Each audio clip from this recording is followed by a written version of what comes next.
In today's how-to video, we'll be doing one of my favourites, glass coasters.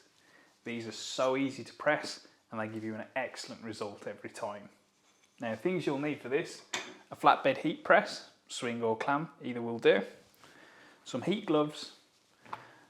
You can use scissors to trim your design out, or we'll show you a pretty easy method of putting the design down and the glass on top.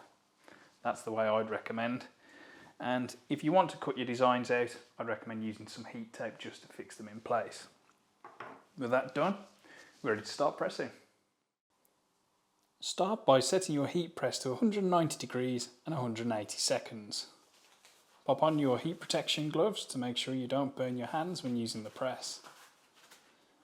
Open the press and start by putting your design on the bottom plate.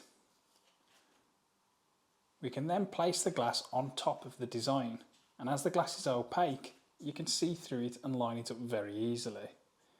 This means we don't have to mirror image the design. We can just leave it as is and print. With everything in place, pop your PTFE sheet over the top, and then you can close the press and start the timer.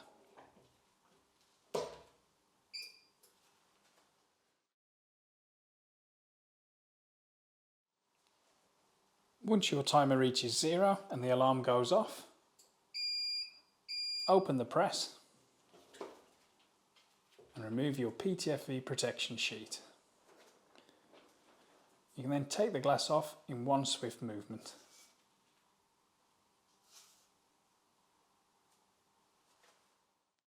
And here's the final product, our pressed coasters.